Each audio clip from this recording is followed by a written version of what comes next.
Sabay-sabay natin alamin ang mga kaganapan na nangyayari sa ating bansa.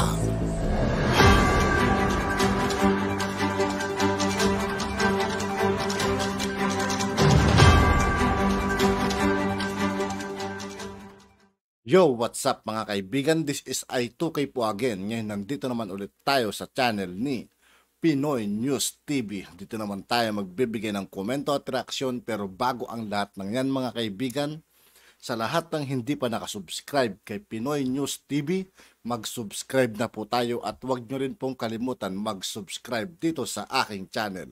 Simulan na natin mga kaibigan, let's go! Yung China mga kababayan, ang sabi na silip na nagtatayo na ng airstrip dyan sa South China Sea. Lumala mga kababayan, gina-counter yata ng mga Chinese yung ating mga EDCA sites.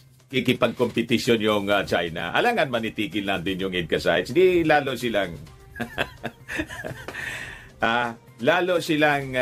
matutuwa niyan.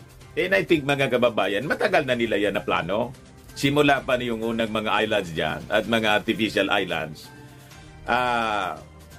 Kinonstruct po nila gamit yung ating mga kalupaan. Kasama na yun pong airstrip. Alangan man ngayon lang nila naisip yan. Di ba?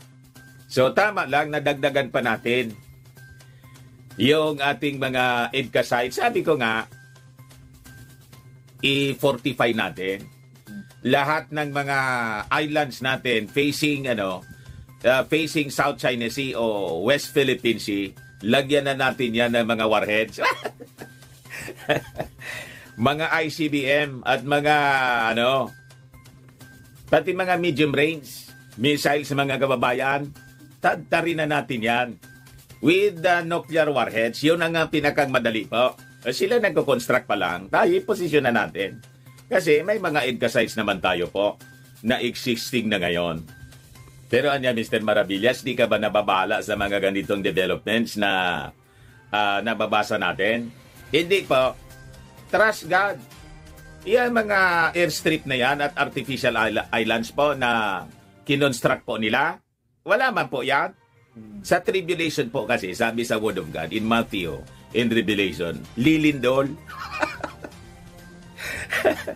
Nang napakalakas na lindol at sa kauulan ng apoy, possibly asteroid impact, lalamunin man lang po yan ng dagat. Hindi alam na mga Chinese, kasi mga Chinese po, hindi man naniniwala sa Diyos. Tayo naniniwala sa Diyos. Sila hindi man naniniwala lang sila sa ideology nila. Mga atheist sila, di ba? Communist, atheist, hindi man naniniwala sa Diyos. Naniniwala lang sila sa kanilang sariling kakayahan. Tayo po hindi. Nakaasa tayo sa ating Panginoon. Kaya, huwag tayong matakot po. Sabi nga mga kababayan sa Word of God, if God is with us, who can be against us? Ayos? Sa tribulation, napakalinaw. Hindi nila alam. Kasi hindi man sila nagbabasa ng Bible.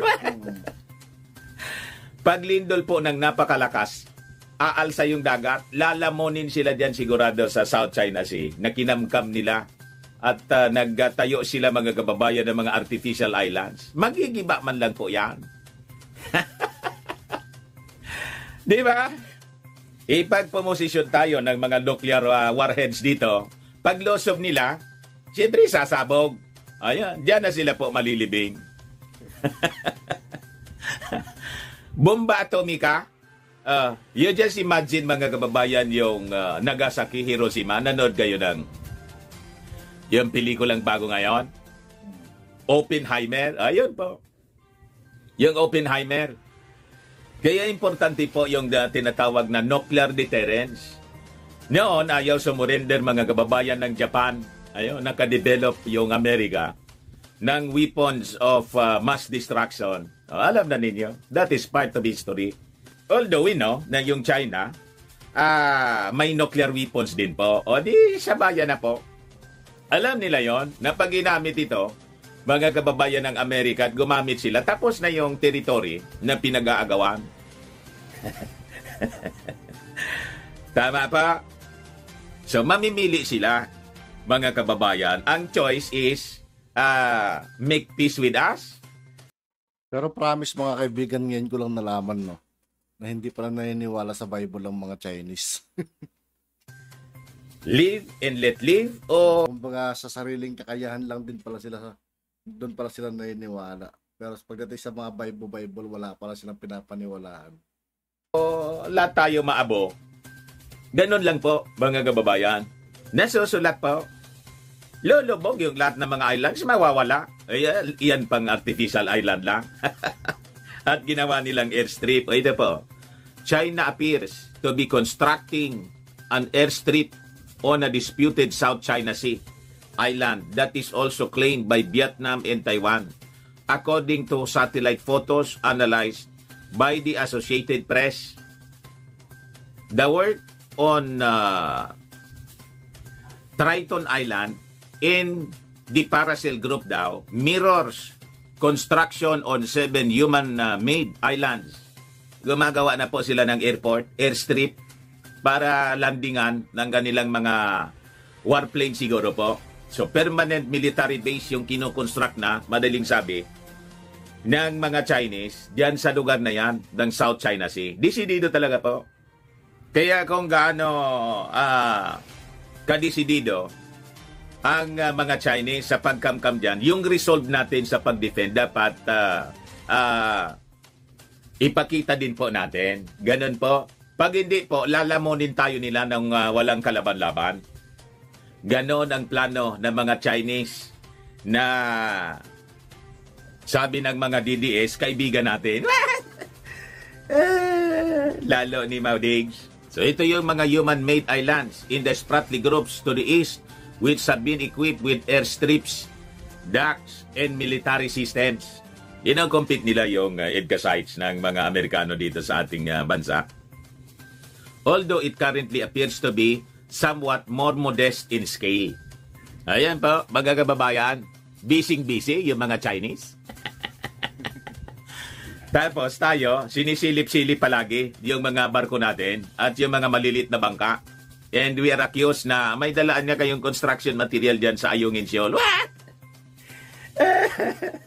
Yung mga sundalo natin, yung Coast Guard natin na may dala ng pagkain po para sa mga sundalo natin nakasay doon sa outpost sa nabubulok na Sierra Madre. Pinag-iinitan nila. May construction material niya. Pero sila, ang dala nila, napakaraming mga construction materials. Mga kuha na po ang dala nila. Yung buong hardware ng China.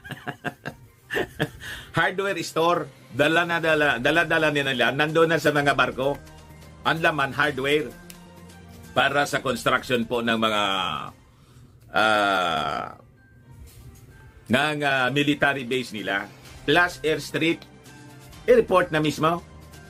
So sabi rito, satellite photos from Planet Labs, PBC, analyzed by the AP, show construction on the airstrip first visible in early August. Ngayon lang po.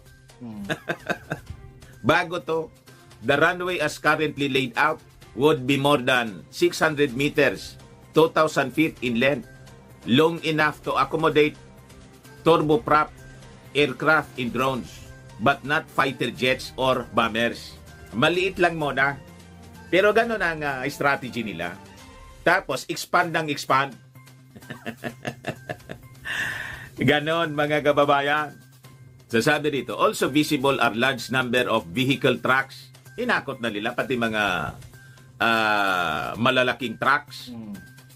Running across much of the island along with what appear to be containers and construction equipment.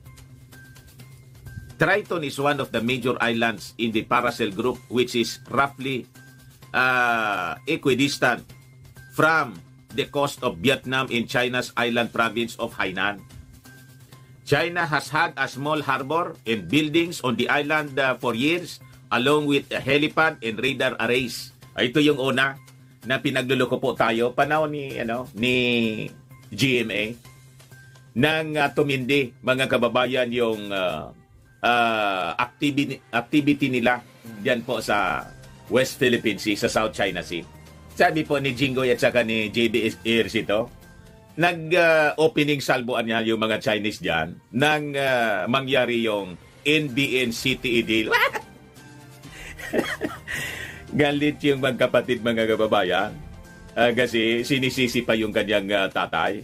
Doon po mga kababayan sa sabi, nag-promise pa na hilain yung Sierra Madre. At yun nga po mga kaibigan, dito po nagtatapos ang ating reaction video. Muli ako po si I2K ng Sundalo ng Dunggalo at 811. Maraming salamat sa patuloy na pagsuporta. Yeah, peace out.